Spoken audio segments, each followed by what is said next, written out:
A rancher cuts a wild horse free from barbed wire, and her reaction is absolutely jaw-dropping. Out on the edge of the frontier, where dust hangs heavy and every drop of water means survival, one man risks his life to save a creature most call worthless. But when the horse doesn't run, when she presses her muzzle against his chest as if sent by heaven itself, everything changes. Whispers spread through the valley. Some call it a miracle, others call it a curse. Ben Comies, the railroad man, flashing forged papers, ready to steal the creek that keeps ranchers and families alive. Fire in the night, iron lawmen with keys to the jailhouse, and a sacred bond between a rancher, a woman caught between two worlds, and a scarred horse that refuses to leave.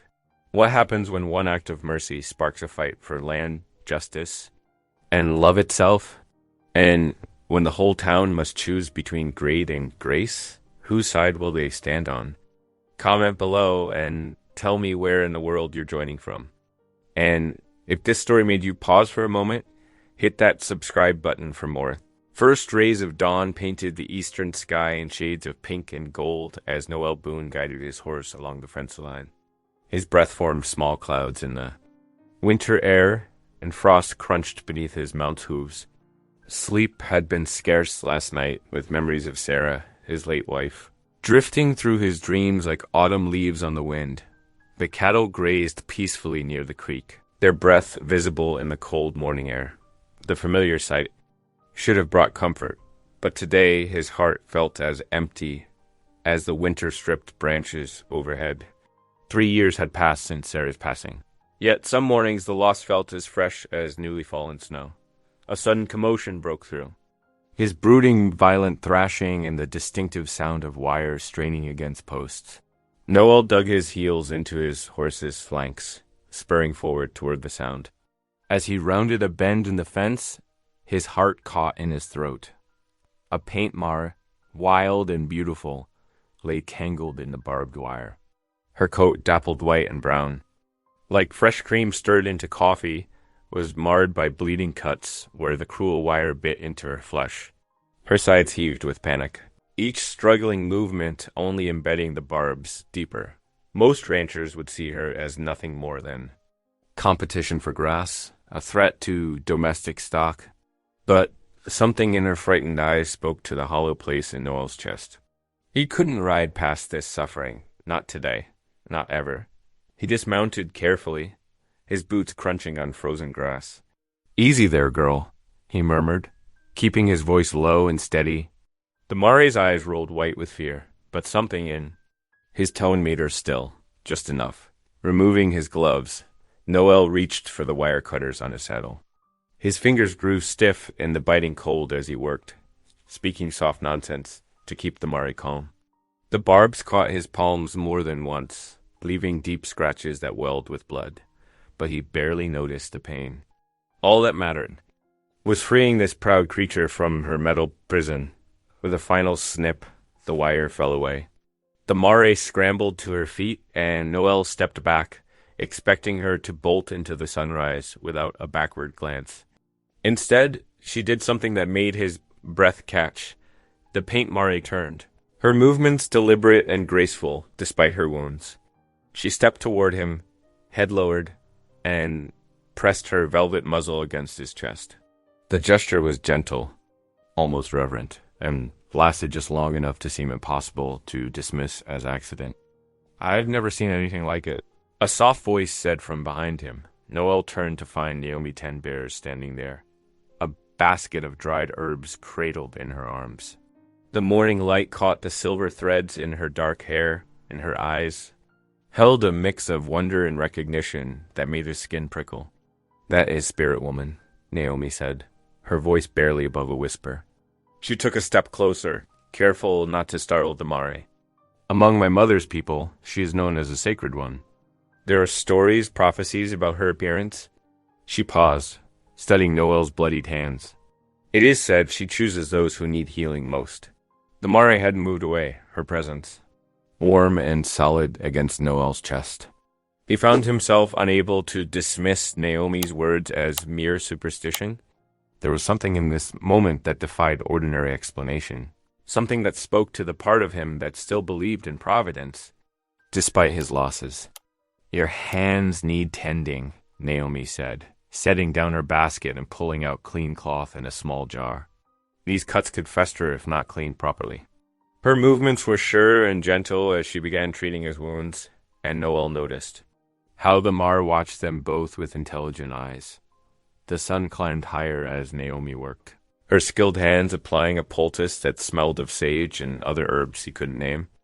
The paint Mar remained close, as if bearing witness to this unexpected communion between neighbors whose peoples had too often stood apart. As Naomi finished binding his hands, she looked up at him with eyes that seemed to see straight through to his grief-scarred heart. "Some would say Spirit Woman's appearance is a sign," she said quietly. "That healing comes in many forms if we are brave enough to accept it." Noel flexed his bandaged hands, feeling the sting of cuts that would soon become scars. The Mare's presence, Naomi's gentle touch. The growing light of morning, something was shifting in his world, as surely as winter would eventually yield to spring. For the first time in 3 years, he felt truly awake to the possibility of change. Dusk settled over the ranch like a heavy blanket, painting the sky in deep purples and blues. Noel's boots scraped against the wooden porch as he made his way inside his quiet house. The lamp cast flickering shadows as he fumbled to light it with shaking hands. His mind still replaying the morning's strange events in the yellow lamplight, he examined his palms. The cuts from the barbed wire were angry and red, though Naomi's initial treatment had helped. The memory of Spirit Woman's warm breath against his chest lingered, more real than any dream of Sarah that had haunted his sleepless nights. A soft knock at the door startled him. "Mr. Boone?" Naomi's voice carried through the wood, gentle but clear. "Come in," he called, suddenly aware of the house's disarray. Dishes in the sink, yesterday's coffee cup still on the table. The door creaked open, and Naomi stepped inside, carrying a small bundle wrapped in clean cloth. "I brought a stronger poultice," she said, unwrapping her package on the kitchen table. The herbs filled the room with a sharp, clean scent. "Those cuts need proper tending if you're to avoid fever." Noel sat down heavily in his chair, extending his hands across the worn tablewood. "Much obliged," he said quietly. "Though you didn't need to trouble yourself." Naomi's fingers were cool and sure as she began cleaning his wounds. "It's no trouble." She paused, her dark eyes distant with memory. "My brother, Joseph, he knew Spirit Woman well. Before he passed, he would sometimes tend her when she was injured or sick. She trusted him." "Your brother?" Noel asked, watching her work. He remembered hearing about Joseph Ten Bear's death 2 winters ago, a hunting accident in the high country. "Yes." Naomi carefully spread the poultice across his cuts. "Among my mother's people, Spirit Woman is known as a messenger.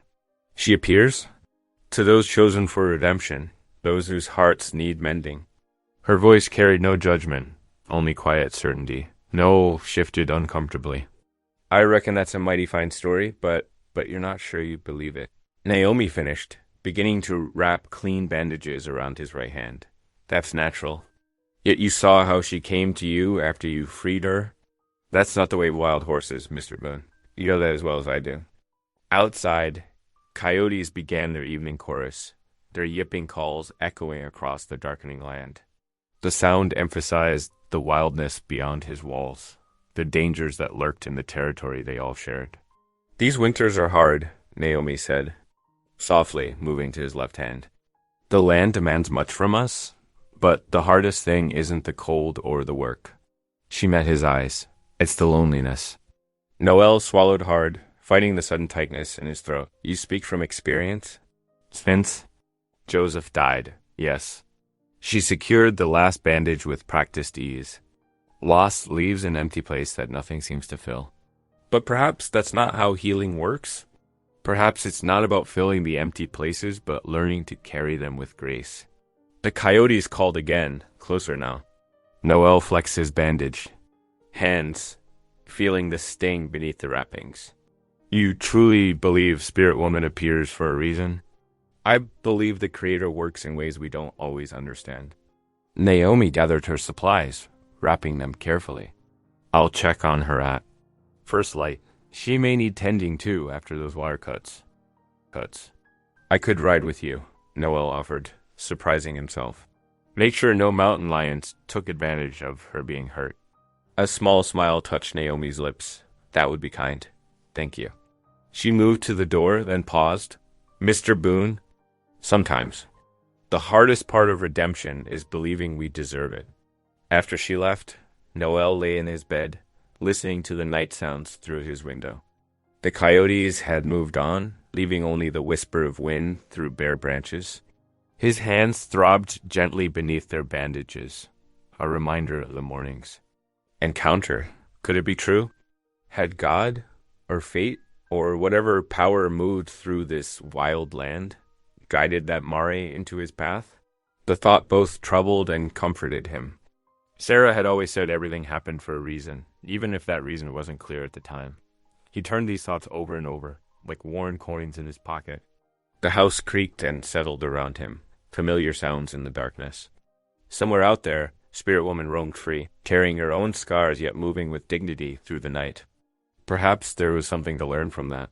If he was willing to see it, Dawn painted the eastern sky in delicate strokes of pink and gold, as Noel guided his horse along the creek bank. His bandaged hands were stiff, but the herbs Naomi had. You seemed to be working their magic. The cuts burned less this morning. The early winter air nipped at his face, and his breath clouded in front of him like smoke from a distant fire. He spotted Naomi ahead, her dark shawl drawn close against the morning chill. She stood near the water's edge, still as a statue, watching. Something on the opposite bank.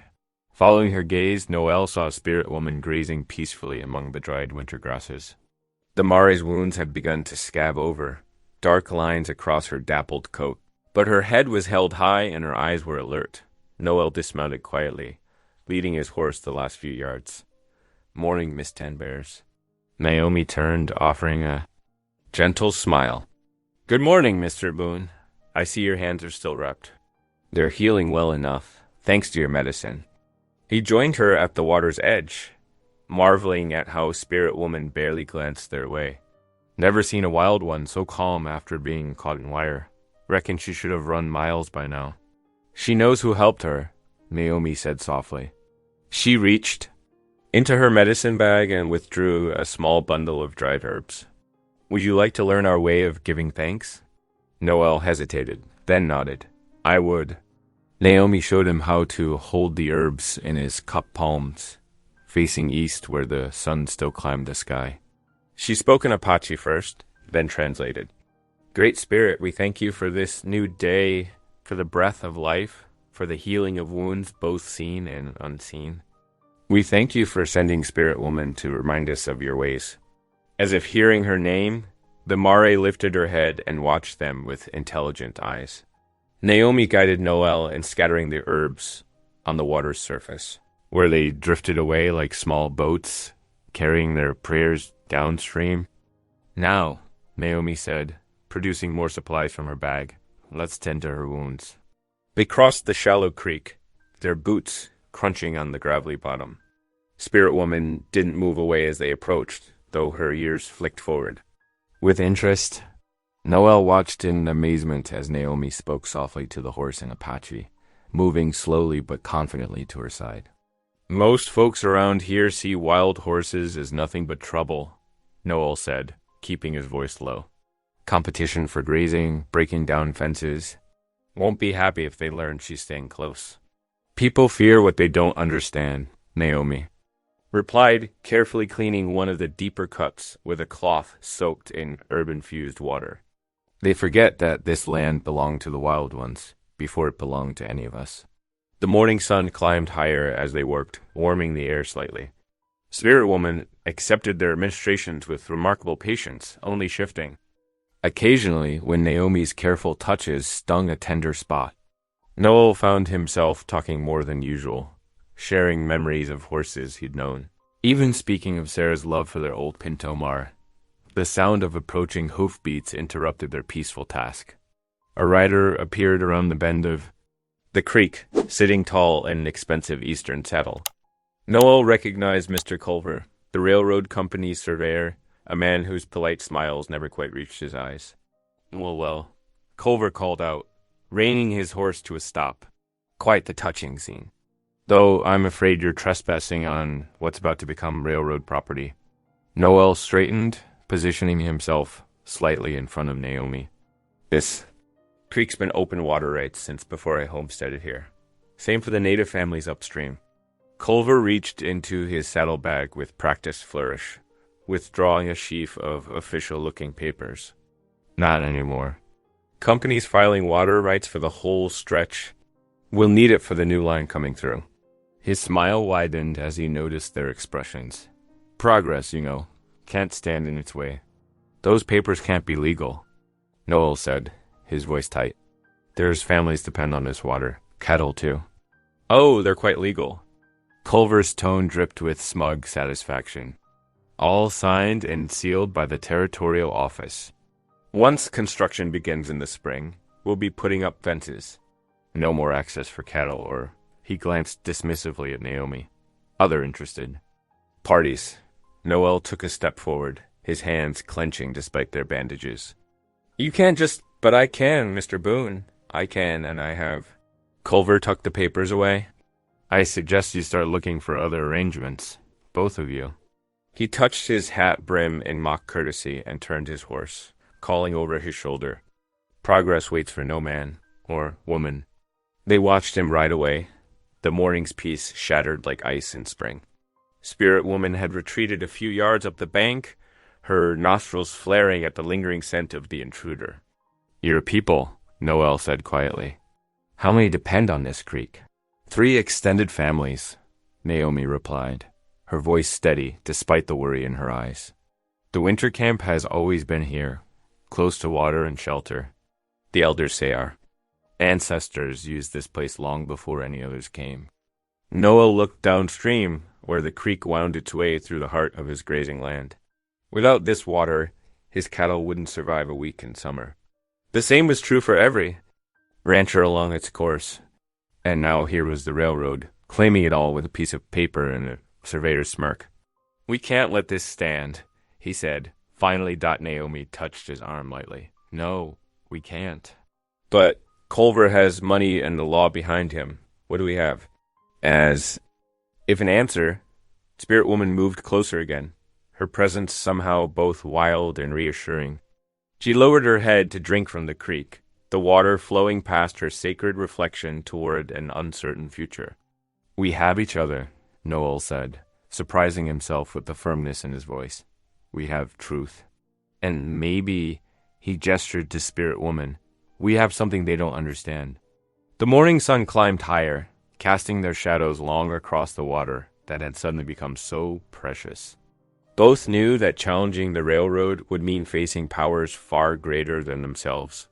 But as they stood there, watching Spirit Woman drink from the creek that had nourished all their peoples, they felt the first stirrings of something stronger than fear, a shared resolve that would bind their fates together in the fight to come.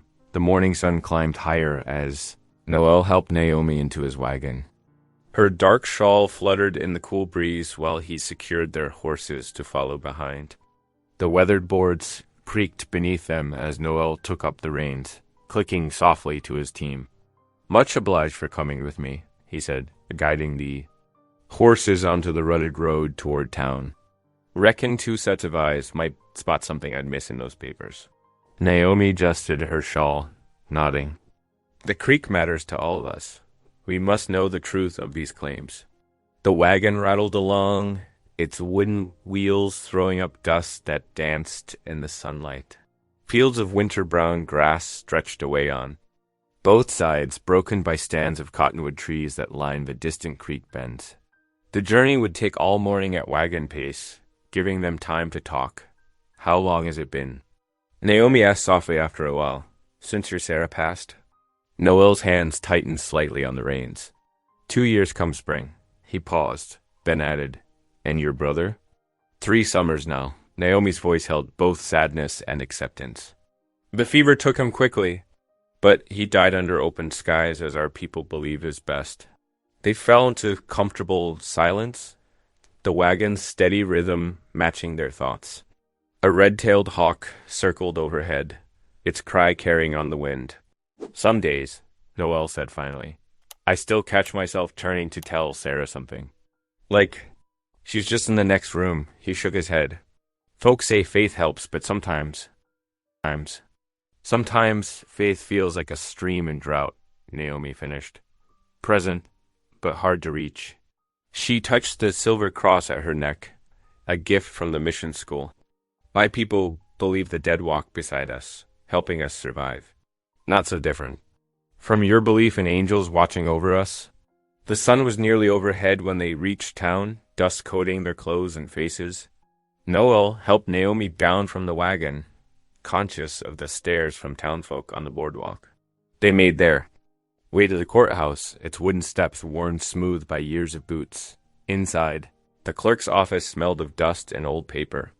Shelves of leather-bound records lined the walls, and a pot-bellied stove sat cold in the corner. The clerk, a thin man with ink-stained fingers, barely glanced up from his ledger. We need to see the recent water rights filings, Noel said. For Rattlesnake Creek. The clerk shuffled through papers, finally producing Culver's documents. Noel and Naomi bent over them, studying the official stamps and signatures. The filing dates caught Noel's eye immediately. These were registered and approved in one day, he said quietly to Naomi. That ain't possible. Takes weeks usually. He pointed to a signature, and Judge Wilson's name here. Something's not right about how it's written. The door opened behind them, and Sheriff Klein's heavy boots thudded on the wooden floor. Problem here? Noel straightened. These railroad papers don't seem quite proper, Sheriff. Filing time's too quick, and these signatures, Mr. Culver's paperwork is all in order. Klein cut in, his tone friendly but firm. Railroads bringing progress to our territory. Best not make trouble over nothing. Around them, other townspeople had filtered into the office, drawn by the commotion. Noel heard their whispers. Indian woman in the courthouse, causing trouble. Should know their place. Naomi stood tall despite the mutters, her dignity a quiet rebuke to their prejudice. The creek gives life to all, she said clearly. No paper can make that untrue. Noel touched her arm gently. Come on, we're not finding. Kelp here. They stepped out into the harsh sunlight, disappointment heavy between them. But Noel remembered something. Reverend Martin's usually home this time of day. Maybe he'd have some guidance. The parsonage sat behind the small white church, its front yard bright with late-blooming flowers that Reverend Martin's wife had. Planted before her passing, the preacher answered their knock, his kind face creasing with concern as they explained their situation. The law can be twisted, he said, settling them in his modest parlor. But truth has its own power. Gather statements from everyone who depends on that creek. Ranchers, families, your people, he nodded to Naomi. Document how long they've used the water, what it means to their survival. Build a case that can't be ignored.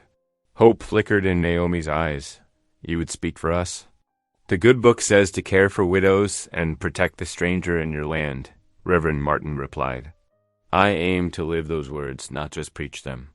The sun was setting when they finally turned toward home, painting the sky in shades of purple and gold. Noel found himself speaking before he'd fully formed a thought. Would you share supper? Nothing fancy. Just beans and cornbread, but there's plenty. Naomi's smile warmed something inside him that had been cold for too long. I would like that. At the ranch house, lamplight soon glowed in the windows. They worked together easily. Naomi mixing cornbread while Noel stoked the stove and stirred the beans. The familiar tasks felt different somehow, less lonely dot over their simple meal. Naomi spoke of her brother's burial.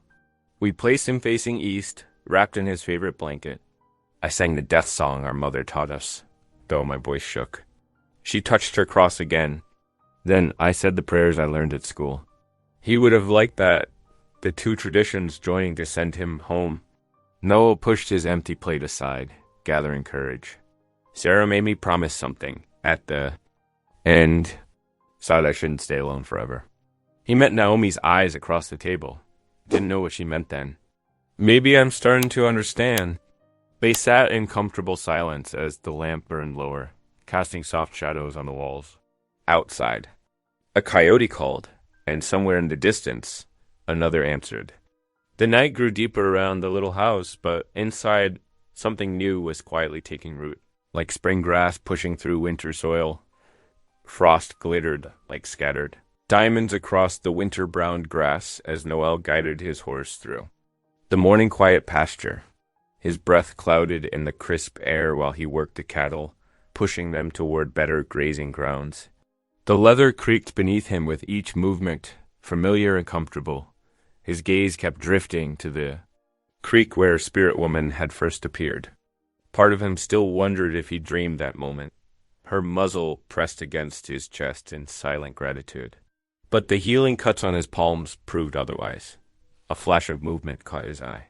There she was, picking her way down the creek bank, her paint coat stark against the pale morning light. She moved with that same peculiar grace that had struck him before, more like a deer than a horse. Though wild, there was nothing skittish in her approach. No reined his mount to a stop, hardly daring to breathe. Spirit Woman lifted her head, nostrils flaring as she tested his scent on the wind.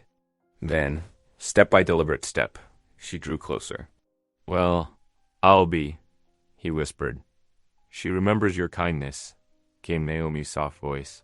He turned to find her approaching on foot, a coiled rope.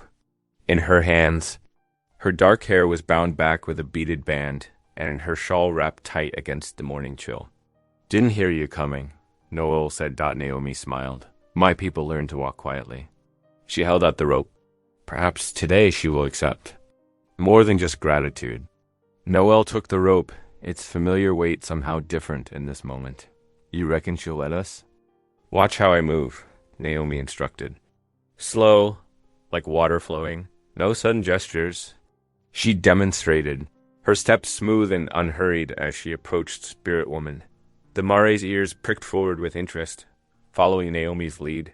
Noel dismounted and moved carefully toward the wild horse. Spirit Woman stood her ground, head lowered but alert. He could see the healing marks where the barbed wire had torn her hide, already forming into pale scars beneath her winter coat. "That's it," Naomi murmured. "Let her see the rope." Let her choose. Noel held the loop loosely, not reaching, just offering. Spirit Woman stretched her neck forward, lips twitching as she investigated the hemp strands. Her breath was warm against his fingers. "Never seen anything like it," he said softly. "Wild horses don't act this way." "She is no ordinary horse," Naomi reminded him. "My people believe some animals carry messages from the Creator." As if in answer to her words, Spirit Woman stepped closer. Noel's hands remained steady as he slowly raised the rope. The Mare dipped her head, and with a gentleness that brought moisture to his eyes, she allowed him to slip the loop over her neck. "Lord above," he breathed. Naomi touched his arm. "A blessing," she said, simply. They stood together in the frost-sparkled morning, watching Spirit Woman accept the halter with calm dignity. She made no attempt to pull away, instead pressing close enough that Noel could feel her warmth through his coat. Word spread quickly through the scattered homesteads. By midday, 3 neighboring ranchers had ridden over to see for themselves. They gathered at the corral fence, watching Spirit Woman graze peacefully inside. "Ain't natural," declared old Jim Weber, scratching his gray beard. "Wild horse letting itself be caught like that. Something peculiar about it." "The Lord works in mysterious ways," said Thomas Reed, who led hymns at church most Sundays. "Maybe he's showing his favor on Boone here. Or maybe he's gone soft in the head," muttered Weber. "Wasting time on wild stock when that railroad threats hanging over all our heads." Noel kept his peace, though their words stirred something protective in his chest. These men meant well enough, but they couldn't see what he and Naomi had witnessed. That moment of pure trust when Spirit Woman chose to accept the rope. The afternoon sun was lowering when Reverend Martin's wagon rattled up to the ranch house. The preacher climbed down stiffly, his clothes dusty from the road. "Heard about your visitor," he said, nodding toward the corral where Spirit Woman stood. "Thought I'd come see for myself." They walked together to the fence. Spirit Woman lifted her head, regarding the newcomer with intelligent eyes. Remarkable, Reverend Martin said softly. You know, I've been thinking about signs and wonders lately. Not the dramatic kind, no burning bushes or parting seas, but the quiet ones, the ones that remind us God hasn't forgotten our little corner of his creation. Noel leaned on the weathered rails. Reckon this qualifies? A wild creature choosing. Trust over fear. A horse sacred to one people bringing hope to another, the preacher smiled. I'd say so. The Lord often works through unexpected messengers. As twilight deepened into evening, Naomi returned. She carried a small drum, its surface decorated with patterns in red and black paint. Among my people, she explained, settling on a bench near the corral, we have songs for when life is preserved instead of taken, when the Creator spares something meant for death. Her fingers brushed the drum's surface. Would you like to learn one? Noel nodded, suddenly shy. Don't know if I can manage the words proper. The heart matters more than perfect sounds, Naomi assured him. She began a gentle rhythm on the drum, then lifted her voice in a melody that seemed to rise from the earth itself. The words were in her people's tongue, but something in their cadence spoke directly to Noel's spirit. After listening through several repetitions, he joined in hesitantly. Their voices blended in the gathering darkness, her clear tones and his rougher ones finding harmony in the ancient song of thanksgiving. Spirit Woman stood at the corral fence, her ears pricked forward, almost seeming to listen. The last light caught her paint coat, making the white patches glow like snow. Stars began appearing overhead, their eternal dance matching the rhythm of drum and song for the first time in longer than he could remember. Noel felt something kindle in his chest, a warmth that had nothing to do with the evening air. Hope, he realized, raw and tender as a spring shoot, but hope nonetheless. The song ended, its last notes floating away on the night breeze. But its echo remained in his heart, much like the touch of Spirit Woman's trust remained in his hands. In the comfortable silence that followed, Noel understood that something had shifted, like earth after rain. Whatever challenges lay ahead with the railroad, he would face them with newfound strength, and he wouldn't face them alone. Spirit Woman nickered softly in the darkness, as if adding her own voice to the song's lingering piece. The last patches of snow melted into brown earth as March winds swept across the range. Winter's grip loosened day by day, leaving behind a landscape of mud and rushing water. The creek that marked the boundary of Noel's land had swollen to twice its usual size. Its waters dark with spring runoff. Noel stood at his ranch house window, watching dawn paint the eastern sky in shades of pearl and gold. A leather satchel lay packed on his table, stuffed with blank paper and pencils for recording testimonies. They had work ahead of them, he and Naomi both. The clip-clop of hooves announced her arrival. Naomi rode up on her sturdy paint gelding, leading a wagon, hitched to a pair of steady mules. She had traded her usual shawl for a warm coat, her long black hair braided neatly down her back. Morning, she called, dismounting with practiced grace. Ready to begin? Noel nodded, gathering his satchel. Reckon so. Though can't say I'm looking forward to all this visiting. People will listen, Naomi said. The water belongs to all of us. Even those who don't like me know that much is true. Their first stop was the Weber place, where old Jim was already out checking his cattle. He squinted at them suspiciously, especially at Naomi, but his expression changed when they explained about Culver's bribes. Saw him myself, Jim admitted, scratching his beard. Down at Mason's store last month, passing money to that new clerk from the land office. Didn't think much of it then, but now he picked up the pencil Noah offered, his weathered hands. Careful as he wrote out his statement, they traveled on, following the creek's winding path. At each homestead, they showed their evidence, the original maps marking the waterway, documents proving the creek's use by both settlers and native families long before Culver appeared. Some doors closed in their faces. Others opened slowly, revealing concerned faces and willing witnesses. The days blurred together. They slept where they could, in their wagon under the stars, in borrowed barns that smelled of hay and horses, occasionally in the spare rooms of sympathetic farmers. Through it all, Noel found himself watching Naomi with growing admiration. She never lost her dignity, even when faced with cold stares or muttered insults. She spoke to each person with respect, sharing her knowledge of the land's history with quiet authority. During their long rides between homesteads, she taught him Apache words for water, for life, for hope. "My people say water is the blood of Mother Earth," she explained one evening as they sat by their campfire. "It connects all living things, like veins in a body. When one part suffers, all suffer." Noel nodded, understanding deeply after years of watching his cattle through drought seasons. "Same with ranching," he said. "One dry spring can mean death for half a herd. We're all tied to the water, whether we admit it or not." Their conversations grew easier, more natural. They shared stories of their losses. Naomi's brother, killed in a hunting accident. Noel's wife, taken by fever 3 winters past. They spoke of faith, of duty, of the land that had shaped them both. One afternoon, they stopped to water their horses at a shallow ford. Naomi knelt by the stream, touching the surface gently.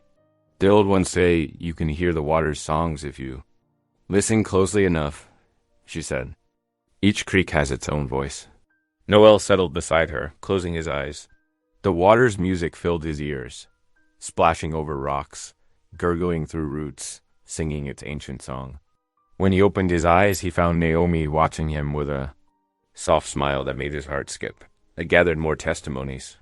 Thomas Reed, the hymn leader, wrote 3 pages about seeing Culver threaten a widow who refused to sell her water rights. The blacksmith's wife remembered specific dates when Culver met with corrupt officials. Even the station master, after much hesitation, admitted to overhearing suspicious conversations 2 weeks into their journey. They stopped at a small farmhouse where an elderly couple welcomed them with fresh bread and coffee. As they sat at the worn kitchen table, the old woman studied them thoughtfully. "You two make a good team," she said, pouring more coffee. "Reminds me of me and my William when we first homesteaded here. Different backgrounds, maybe, but same heart for justice." Noel felt his face warm, sneaking a glance at Naomi. She was focused on writing down the couple's statement, but he noticed a slight blush on her cheeks. That night, they made camp in a sheltered grove. The spring air was mild enough to sleep under the stars. Noel lay awake long after Naomi's breathing had steadied into sleep, watching the constellations wheel overhead. His thoughts drifted to Sarah, his wife, remembering her gentle strength, her quiet faith. Sleep finally took him, and with it came a dream. He stood in the summer meadow where he and Sarah had often picnicked. She was there, radiant in her favorite blue dress, smiling at him with such tenderness his heart ached. "You've carried your grief faithfully," she said, touching his cheek. "But it's time to live again, my love. Time to open your heart." She turned, gesturing to where Naomi stood in the distance, her dark hair moving in the wind. Sarah's smile was full of understanding and blessing. Noel woke to dawn's first light, the dream still vivid in his mind. Nearby, Naomi was already up, brewing coffee over a small fire. She handed him a tin cup, their fingers brushing briefly. "Sleep well?" she asked. "Better than I have in a long while," he answered honestly. Feeling the last walls around his heart beginning to crumble, they loaded. The wagon in comfortable silence, their movements in easy harmony after so many days working together. The leather satchel was now thick with testimonies, proof of Culver's corruption and the community's determination to fight back as they turned toward home. Noel realized something had shifted during their journey. Naomi was no longer just his neighbor, no longer just an ally in their struggle against the railroad. She had become something more, a partner he trusted completely, a presence that made his world feel whole again. The morning sun warmed their backs as they rode, while ahead, the distant mountains stood clear against the spring sky. Whatever challenges awaited them, they would face them together. The courthouse loomed against the morning sky, its weathered boards creaking in the spring breeze. Wagons and horses crowded the street outside as people streamed toward the building. Judge Harrison had arrived on the morning stage, and word spread quickly through town. Noel adjusted his string tie, uncomfortable in his Sunday best. His palms were damp around the leather satchel filled with their precious testimonies. Beside him, Naomi stood tall in her finest dress, a deep blue calico that made her seem to glow in the morning light.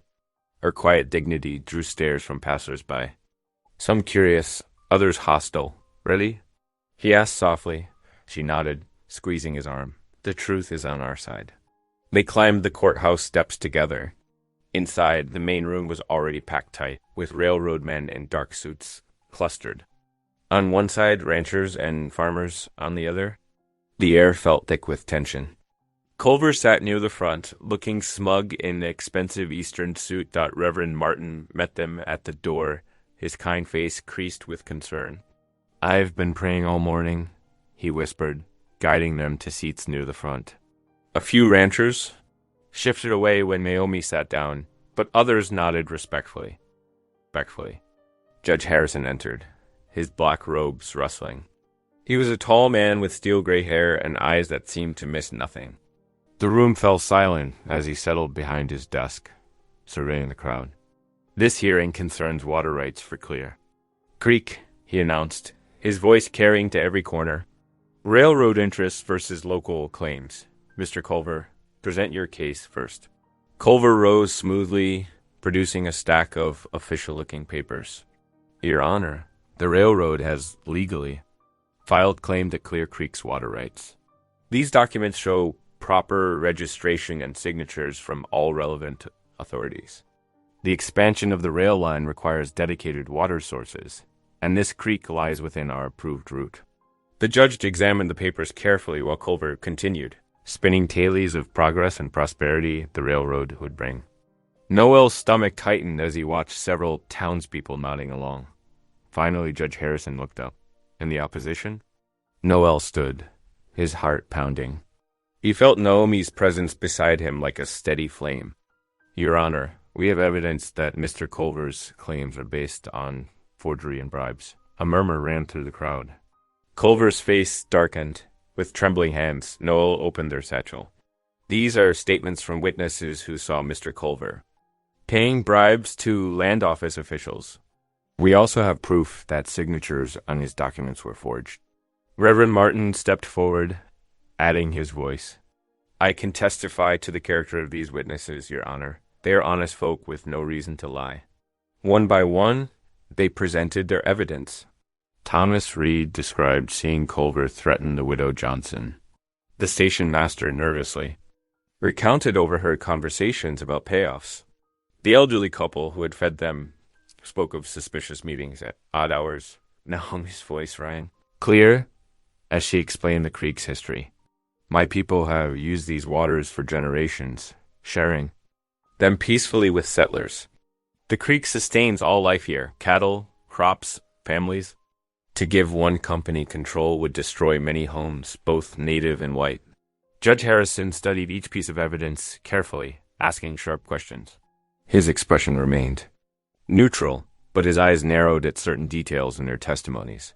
Culver tried to object, claiming their witnesses were unreliable, but the judge silenced him with a stern look. "I see clear patterns here that cannot be ignored, Mr. Culver." The morning stretched into afternoon. Sunshine slanted through dusty windows as more witnesses came forward. Even Jim Weber, who had once turned Naomi away from his door, stood too, confirmed seeing Culver's bribes. Finally, Judge Harrison sat back, removing his spectacles. "This is a serious matter requiring careful consideration. I will review all evidence and deliver my ruling tomorrow morning." The crowd buzzed as they filed out of the courthouse. Noel felt lighter somehow, despite the weight ahead. They had spoken their truth, shown their evidence. Surely justice would prevail. Outside, people gathered in small clusters, talking in low voices. Noel noticed several townspeople looking at Naomi differently now, with respect rather than suspicion. Mrs. Peterson, the baker's wife, even stopped to compliment her on her testimony. "You spoke real fine in there," she said warmly. Made me think about things different like. Noel watched Naomi's face brighten at the simple kindness. His heart swelled with pride and something deeper, something that had been growing steadily. During their weeks of working together, the afternoon sun was starting to soften when Reverend Martin approached them. "You both did well today," he said, smiling. "The truth has a way of changing hearts." "Much obliged for your help, Reverend," Noel replied. "We couldn't have done this alone." As the crowd thinned, Noel turned to Naomi. The light caught her face. Just so, and suddenly he couldn't imagine his life without her in it. The dream of his wife's blessing came back to him, clear as morning. "Would you join me for supper?" he asked. "At the boarding house?" Her eyes sparkled. "I'd like that, Mary." "Much." The boarding house dining room was warm and fragrant with cooking smells. "Mrs. Collins?" The owner seated them at a quiet corner table, her usual stern expression softening as she brought them plates of steaming beef stew and fresh bread. They talked quietly over their meal, shoulders relaxing as the tension of the day eased. Naomi told them about her mother's stories of the creek and different seasons. Noel shared memories of his first cattle drive along its banks. "Whatever happens tomorrow," he said, "I'm grateful you've been beside me through this." "As am I," she replied softly. A comfortable silence fell between them. Noel found himself imagining possibilities he hadn't dared consider before, his ranch flourishing again. Children's laughter in the halls, Naomi's gentle presence making his house a true home once more. Their eyes met across the table, and they shared a smile that held all of the warmth of spring sunshine. For now, that was enough. This moment of peace, of connection, of hope for tomorrow. Dot thunder rumbled across the darkening sky as heavy clouds gathered above the ranch. Noel sat at his kitchen table, reviewing their day's testimony, while rain began drumming against the tin roof. The lamp flickered, casting dancing shadows on the wall. Despite his weary muscles, hope warmed his chest. They had presented a strong case, and Judge Harrison seemed fair-minded. A crack of lightning illuminated the window, followed by a tremendous boom that rattled the dishes. Through the downpour, Noel heard something else, the sharp snap of braking. Wood. He grabbed his coat and lantern. Rushing outside into the deluge. The rain struck his face like needles as he held the light high. His heart sank at what he saw. Fence posts scattered across the muddy ground, wire coiled like angry snakes. This was no accident. Clean cuts marked where someone had deliberately severed his fence line. Before he could process this discovery, an orange glow lit up the eastern sky. His stomach clenched. That was the direction of Naomi's place. Without hesitation, he mounted his horse, spurring through the storm toward her ranch. The scene that greeted him was horrifying. Flames leaped skyward from Naomi's corral, turning the rain to steam. Spirit Woman's terrified screams pierced the night as she thrashed against the burning rails. Dark figures scattered into the shadows at Noel's approach. "Naomi," he shouted, dismounting and running toward the inferno. Naomi. She emerged from her house, face pale in the firelight. "Spirit Woman. She's trapped." The Mare's eyes rolled, white with panic as she kicked at the blazing fence. Her beautiful paint coat was already scorched, her flowing mane singed and smoking. Noel didn't hesitate. He crashed through the burning gate, reaching for her lead rope. "Easy, girl, easy," he called, trying to steady her. But a massive beam from the roof chose that moment to break free, striking him across the ribs with crushing force. Pain exploded through his chest as he crumpled to his knees. "Noel." Naomi's voice seemed to come from far away. He felt her hands gripping his shoulders, dragging him backward through the mud. Spirit Woman burst past them, her sides heaving, patches of her coat still smoldering as she galloped into the night. Noel tried to stand but couldn't catch his breath. Each attempt to inhale sent daggers of pain through his chest. Naomi held him steady, her clothes soaked with rain and soot. Together they watched helplessly as the corral collapsed in a shower of sparks. The sound of approaching horses cut through the storm. Sheriff Klein appeared, flanked by deputies. Their lanterns cast harsh light across the scene of destruction. Well, well, Klein drawled, dismounting. What do we have here? Someone set fire to my corral, Naomi said firmly. They cut Mr. Boone's fences, too. The sheriff's expression hardened. That so? Because I got 3 witnesses saw Boone here causing trouble tonight. Say he was riling up folks against the railroad, talking about burning things down. That's a lie. Noel struggled to his feet, gasping at the pain in his ribs. I came to help. Save it for the judge. Klein nodded to his deputies. Arrest him. Rough hands seized Noel's arms. He tried to resist, but could barely breathe through the agony in his chest. They dragged him toward the waiting horses. You can't do this. Naomi stepped forward, but Klein blocked her path. Ma'am, unless you want to join him in jail, I suggest you stay back. You kinda got no say in legal matters anyway. Noel watched helplessly as they forced him onto a horse. The pain made his vision blur, but he could still see Naomi standing in the rain, her face a mask of anguish and fury. The deputies tied his hands to the saddle horn and led his mount toward town. The ride was torturous. Every step jolted his. Injured ribs sending waves of agony through his body. Rain continued to pour, soaking through his clothes until he shivered uncontrollably. By the time they reached the jailhouse, Noel was barely conscious. They threw him into a cold cell, his wet clothes clinging to his skin. The iron bars clanged shut with terrible finality. Klein stood watching as Noel slumped onto the narrow cot, struggling for each breath. Ought to think real careful about crossing, Mr. Culver, the sheriff said quietly. Railroad men don't take kindly to troublemakers. He turned and walked away, boots echoing on the wooden floor. Noel lay in the darkness, pain pulsing through his body with each heartbeat. The cell smelled of mildew and despair. Outside, the storm raged on, rain beating against the small barred window. He thought of Naomi standing alone by her burning corral, of Spirit Woman fleeing into the night with her coat of flame.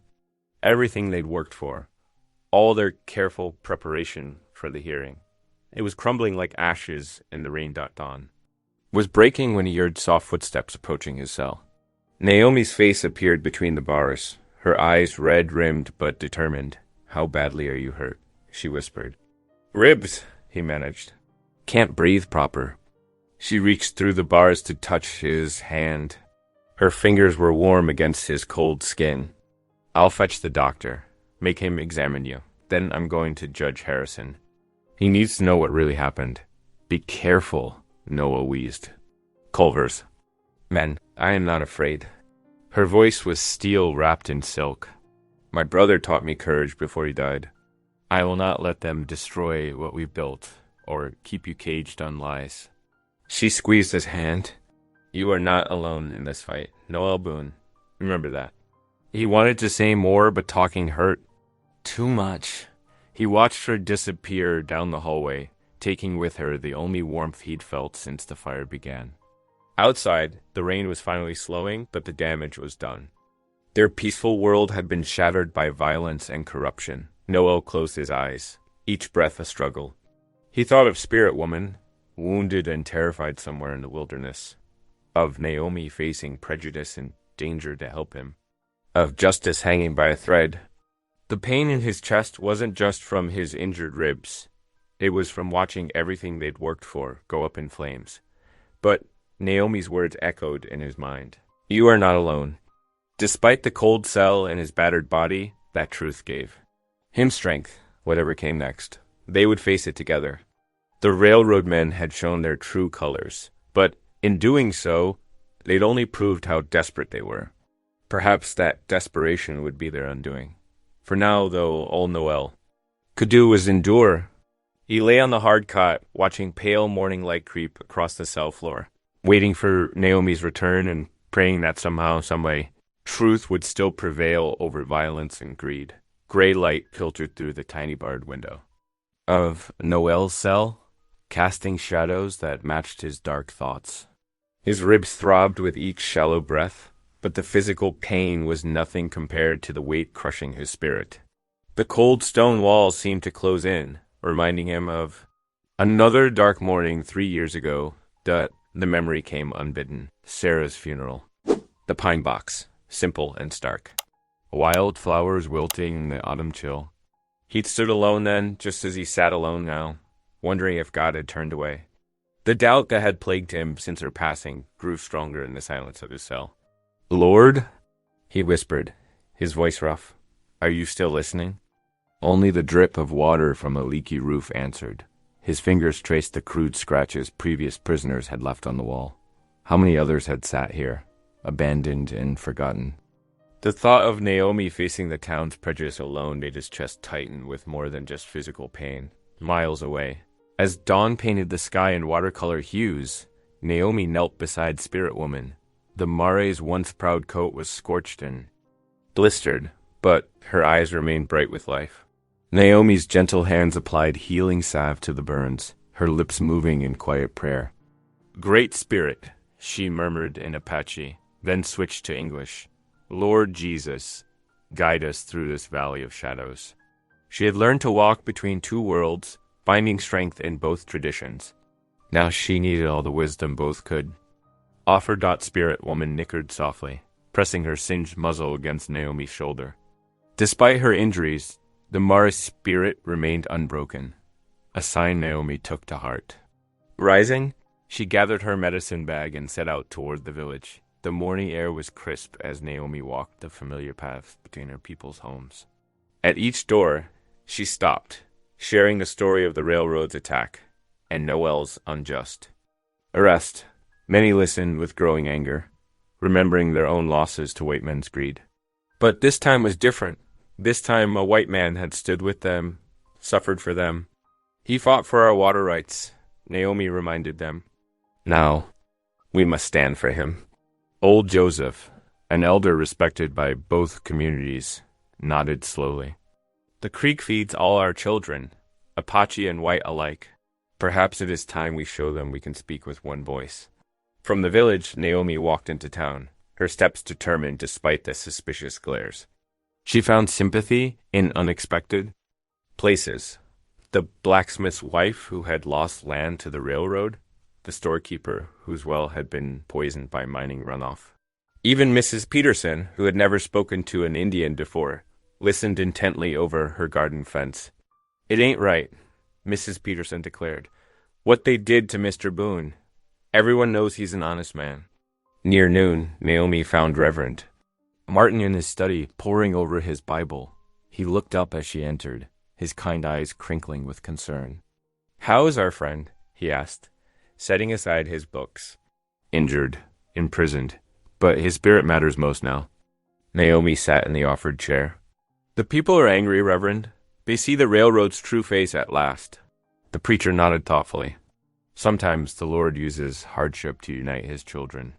Remember Joseph in Egypt? What men meant for evil, God used for good. But how do we proceed?" Naomi's voice betrayed her uncertainty. "I am only one woman, caught between two worlds." Reverend Martin leaned forward. "You are exactly where God placed you, dear sister. Stay steadfast. Truth has power that no jail cell can contain." His words strengthened her resolve. As evening approached, Naomi made her way to the jailhouse. Sheriff Klein was absent, but his deputy, young Tommy Wilson, had a conscience. He let her visit briefly, looking away as though embarrassed by. His own kindness. Noel sat slumped on his cot, face pale in the fading light. He straightened when he saw her, wincing at the movement. "You came," he whispered hoarsely. "Did you doubt I would?" Naomi wrapped her fingers around the iron bars, wishing she could reach him properly. "Thought maybe, after everything," his voice faltered. "Listen to me, Noel Boone." Her tone was gentle but firm. "You are not alone. The people are waking up, both my village and the town. They see now what the railroad truly is." Hope flickered in his tired eyes. "Truly? Even Mrs. Peterson speaks against them now." That drew a weak chuckle, which he immediately regretted as pain crossed his features. "How are your ribs?" "Doc says nothing's broken, just badly bruised." He shifted carefully. "Naomi, I'm sorry about your corral." "Hush. Buildings can be rebuilt." She pressed closer to the bars. "Spirit Woman is healing well. Like her, we must endure." A comfortable silence fell between them.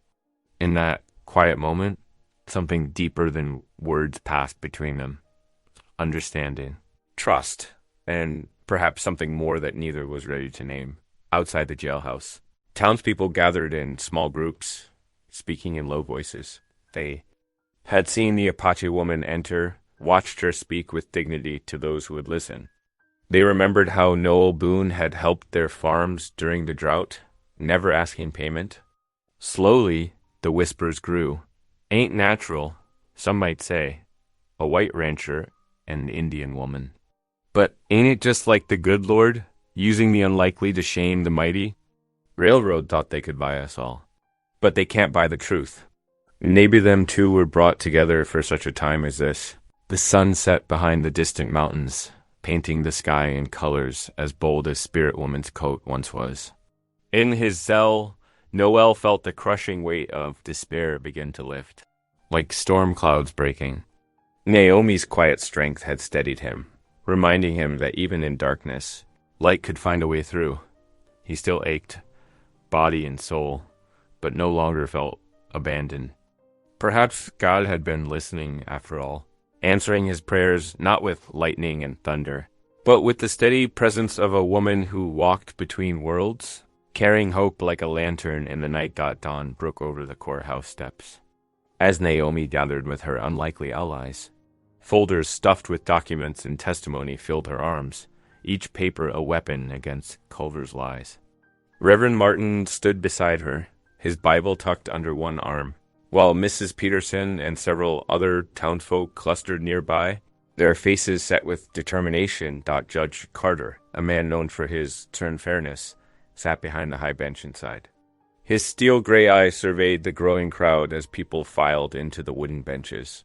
Culver lounged near the front, his expensive suit a stark contrast to the working clothes of the ranchers and farmers who filled the room. Naomi stepped forward first, laying out their evidence with quiet dignity. Her fingers, still bearing traces of healing salve from tending Spirit Woman, traced each document as she explained.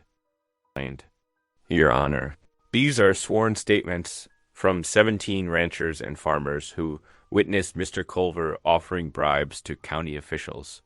Her voice carried clear and strong through the hushed courtroom. Here are the original land surveys, showing the creek's water rights belonged to the homesteaders long before the railroad's claim. Culver's smirk faltered slightly as she produced more papers.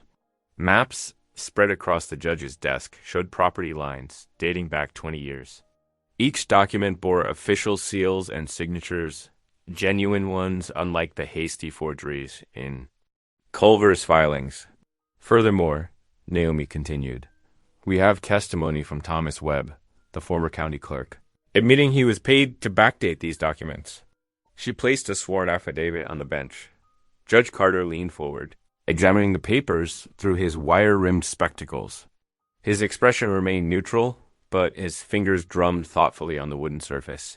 Culver rose, his confidence visibly shaken. Your Honor, these accusations are absurd. These people simply refuse to accept progress. The railroad's claim is perfectly legal. Legal? Reverend Martin's voice rang out as he stepped forward. Is it legal to threaten families? To forge documents? He opened his Bible, removing several folded papers. I have here receipts showing payments from the railroad to local officials, along with dates and amounts. Officials who have now fled the territory, I might add. The crowd murmured. Judge Carter held up his hand for silence, studying the new evidence with increasing attention. Outside, a commotion drew eyes to the courthouse windows. Young Tommy Wilson, the deputy who had shown kindness during Noel's imprisonment, led Spirit Woman toward the building.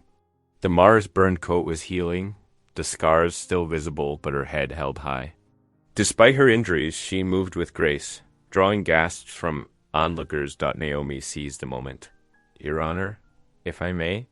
At his nod, she moved to the courthouse steps, addressing the growing crowd. This horse is known to my people as Spirit Woman. Weeks ago, she was trapped and suffering until Noel Boone freed her at cost to himself. She should have run wild, but instead stayed, a sign from Providence. The townsfolk pressed closer, many, remembering the stories of the Marais' mysterious appearance and gentle submission to Noel. Mrs. Peterson wiped tears from her eyes, nudging her formerly prejudiced husband. Now she bears scars from the railroad's violence, Naomi continued, her voice carrying across the square.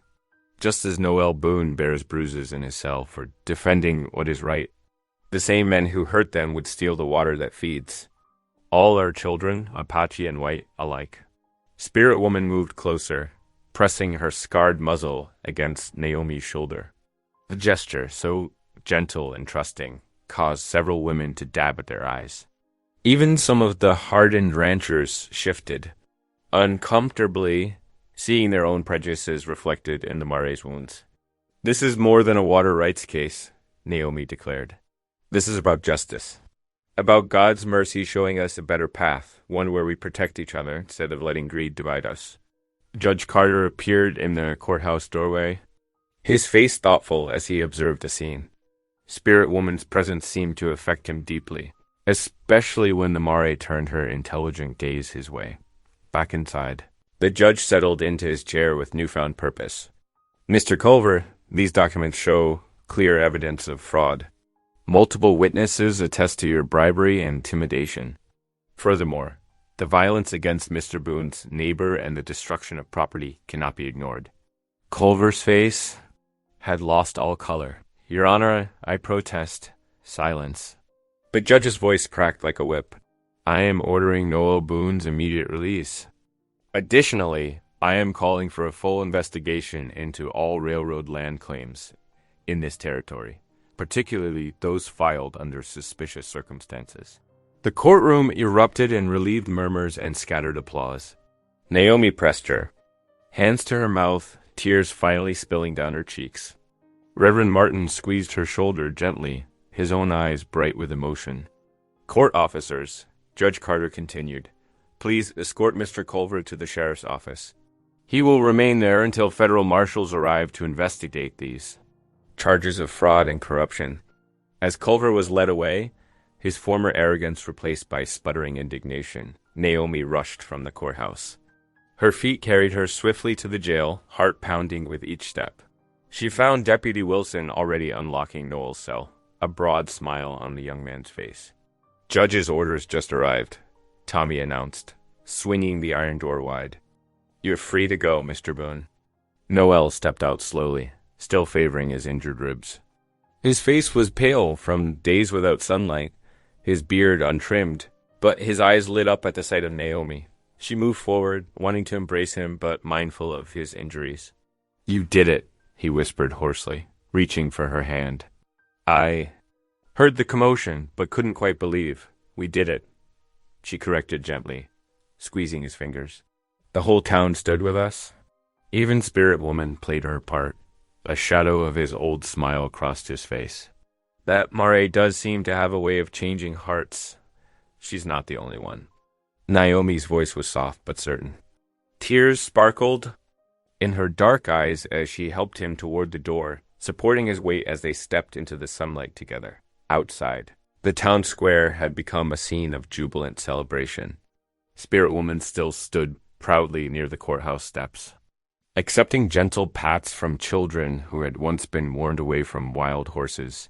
Former enemies, ranchers and townsfolk, Apache and white, clustered in small groups, talking animatedly about the victory over railroad corruption. Reverend Martin made his way through the crowd, offering handshakes and quiet blessings. When he reached Noel and Naomi, his smile was warm with understanding. "The Lord does work in mysterious ways," he said softly. "Sometimes it takes a wild horse, a brave woman, and a man's simple act of compassion to show us all a better path." Lamplight cast a gentle glow through Noel's ranch house windows as evening settled over the valley. Inside, warmth from the wood stove pushed back against the spring chill. Noel sat propped in his father's old leather chair, ribs still tender. From the jail cell beating but healing steadily under Naomi's careful ministrations.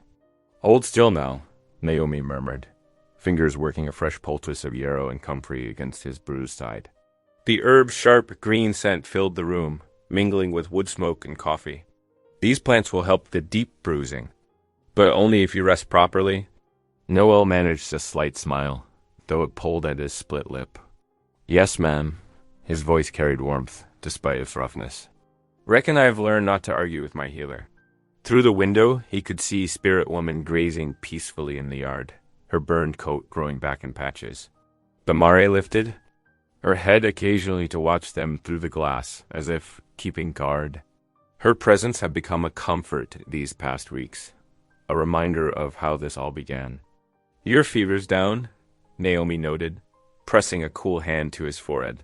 The simple touch lingered, carrying more tenderness than strictly needed for healing. Neither mentioned it, but both felt the current of awareness passing between them. A knock at the door interrupted the moment. Come in, Noel called out, recognizing the familiar pattern. Reverend Martin entered, removing his hat. Behind him came Tom Peterson and his wife Martha, carrying covered dishes. Following them were two of Naomi's cousins from the village, bearing fresh-baked bread and dried meat. Brought you folks some supper, Martha announced, setting down a steaming pot of stew. And tomorrow morning, Tom and the boys will be here to help with that corral rebuilding. Much obliged, Noel said softly, touched by the ongoing kindness. Since his release from jail, neighbors had appeared daily with food, supplies, and helping hands. The sight of white ranchers and Apache families working side by side still startled him sometimes, a change he'd never thought to see in his lifetime. After the visitors departed, Naomi served up 2 bowls of Martha's rich beef stew. They ate in comfortable silence, listening to the pop of burning wood and the distant coyote songs rising from the creek bottom. Outside, Spirit Woman's occasional soft nickering joined the night sounds. Feels different now, doesn't it? Naomi finally spoke, gathering their empty bowls. The valley, like a wall came down that we never thought would move. Noel nodded slowly. Reckon sometimes it takes something big to shake folks awake. He watched her move around his kitchen with easy familiarity, noting how right it felt to have her there.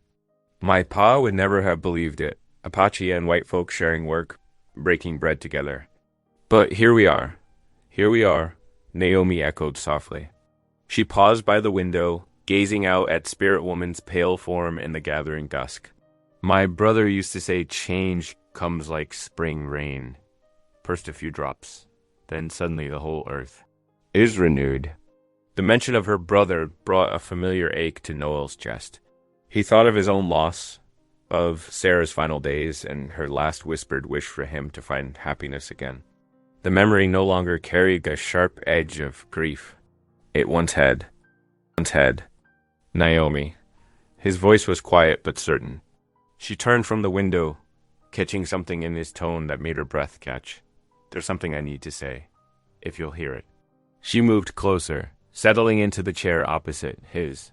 The lamplight caught the silver threads in her dark hair, reminding him how they'd both weathered storms to reach this moment. Her eyes held his steadily, patient but alert. I've been doing a lot of thinking these past weeks. Noel leaned forward despite his ribs protesting. About providence and signs and how the Lord sometimes sends us down paths we never expected. He drew a deep breath. When I cut Spirit Woman free that morning, I didn't know I was really setting myself free too. Free to live again, to hope again. Naomi's hands clasped tightly in her lap, but she remained silent, letting him find his way through the words. I know there's folks who won't understand. Who'll talk cruel about a white rancher and an Apache woman. His voice roughened. But I've come to believe that love, real love, is God's own miracle, and fighting it would be fighting his will. Tears gleamed in Naomi's eyes now, but she didn't look away. Are you saying what I think you're saying, Noel Boone? He reached across the space between them, taking her hands in his. I'm saying I love you, Naomi Ten Bears. I'm saying I want to build a life with you, if you'll have me. Share this ranch, raise a family, face whatever comes together. Her fingers tightened on his as tears spilled onto her cheeks. People will talk, she whispered, though her eyes shone with joy beneath the worry. Some will try to make trouble. For us, let them, Noel's voice carried quiet steel. "We've faced worse already and come through stronger. And we won't be alone.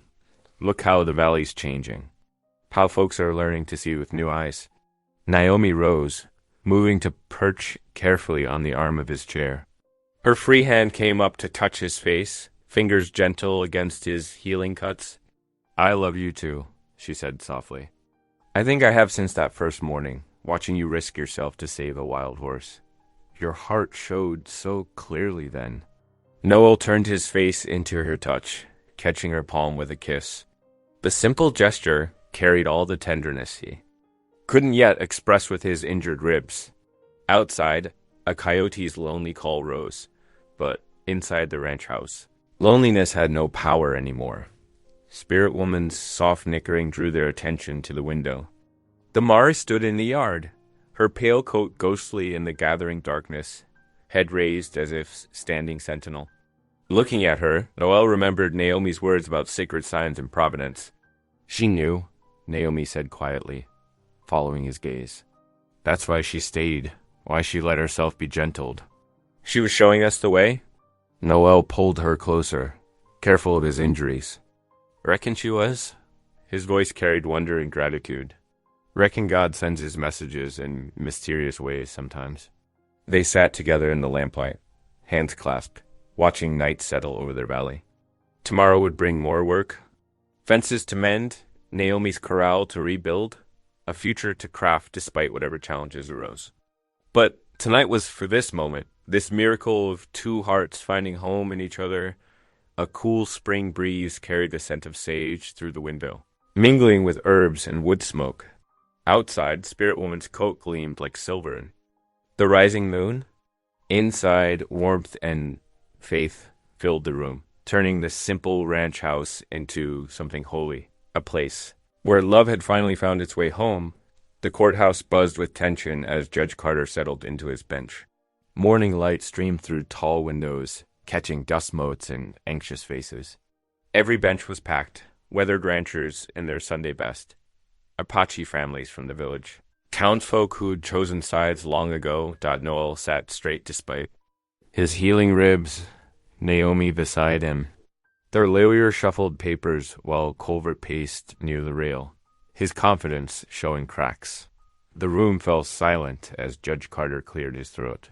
After reviewing all evidence presented, the judge began, his voice carrying to the farthest corner. "This court finds compelling proof of document forgery and witness tampering."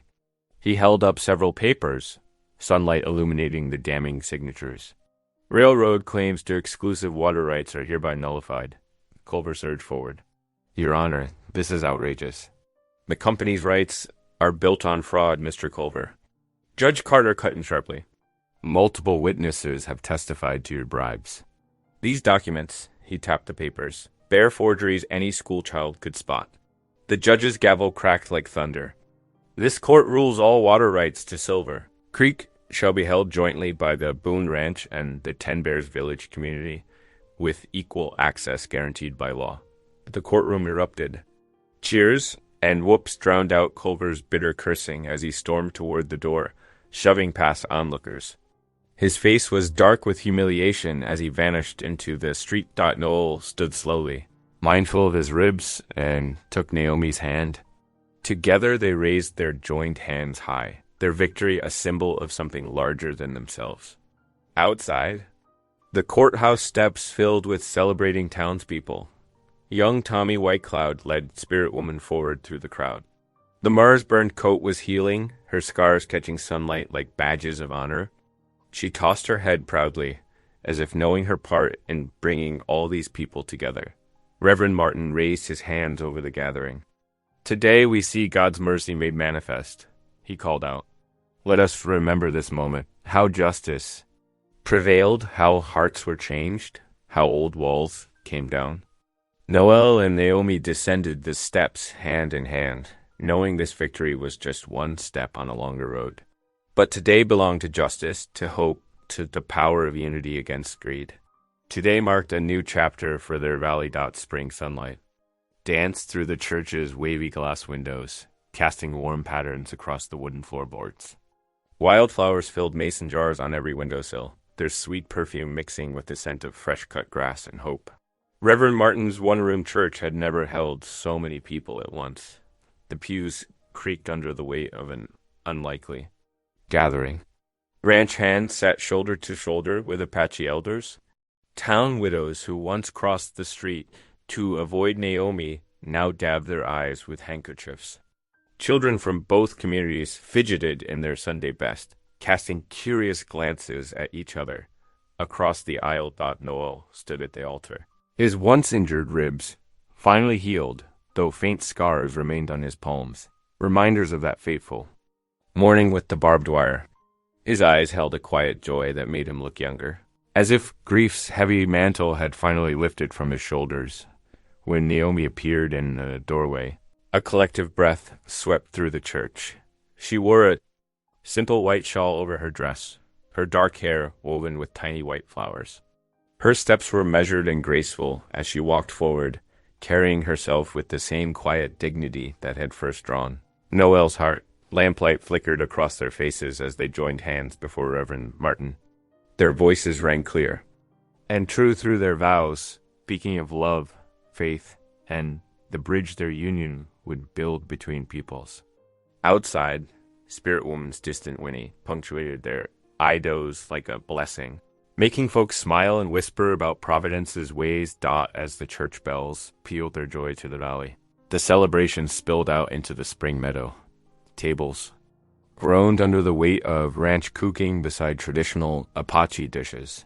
Laughter rose up like music as people who once eyed each other with suspicion now passed plates and shared stories. Noel stood for a moment, taking in the scene. Ranch hands teaching Apache children to lasso. Village elders sharing ancient tales with fascinated townspeople. The sheriff himself sampling fry bread with evident delight. His eyes grew misty, remembering his late wife's final prayer, "Don't stay alone forever." He felt Naomi's hand slip into his, warm and sure. Together they watched their communities become one family, gathered under the vast western sky. The answered prayer was bigger than just his healing heart. It had helped heal a divide as old as the territory itself. Spirit Woman grazed peacefully nearby, her scarred coat gleaming in the sunshine. A living reminder of how love and courage could transform wounds into wisdom, pain into purpose. The setting sun painted the western sky in soft golds and purples as Noel and Naomi's wagon rolled up to their ranch house. Yellow lamplight spilled from the windows, welcoming them home. Spirit Woman lifted her head from grazing, her scarred coat catching the last rays of daylight as she watched their approach with gentle interest. Noel helped Naomi down from the wagon, her white shawl now draped loosely around her shoulders. Their boots crunched on the path to the door, and Noel's heart swelled at the sight of her crossing this threshold as his wife. Inside, the familiar sense of wood smoke and coffee mingled with the sweetness of Naomi's wedding flowers, carefully placed in a pottery vase on the table. The fireplace crackled softly, casting dancing shadows on the walls. Noel stood in the center of the room, his voice thick with emotion as he lifted his eyes heavenward. "Lord, I thank you for your mercy, for redemption I didn't expect and second chances I didn't deserve, for bringing Naomi into my life when I thought hope was lost." Naomi moved to his side, sliding her arm around his waist. Her dark eyes shone with conviction as she spoke. "This home will be a place of welcome," she promised, "for my people and yours. A place where old wounds can heal and new bonds grow." Strong, through the window, they could see Spirit Woman grazing peacefully in the yard, choosing to stay close rather than roam free. The Mars presence reminded them of that first morning, barbed wire, bleeding hands, and an act of kindness that had set everything in motion. Love proved as unbroken as that brave Mare out there, Noel whispered, drawing Naomi closer. Like her, it survived fire and fear, and came back stronger. The night deepened around their little house, stars appearing one by one in the vast western sky. Spirit Woman lifted her head to the heavens, her stance proud despite her scars. She stood like a sentinel in the growing darkness, as if bearing witness to heaven's hand in bringing these two souls together. Inside, Noel and Naomi settled by the fire, their shadows merging on the wall behind them. Their home glowed with warmth and promised a beacon of hope for all who would come seeking shelter in the days ahead. If today's story reminded you of the quiet strength of love, I'd love to see you again. Subscribe, and tomorrow we'll meet right here where love speaks, softly and stays.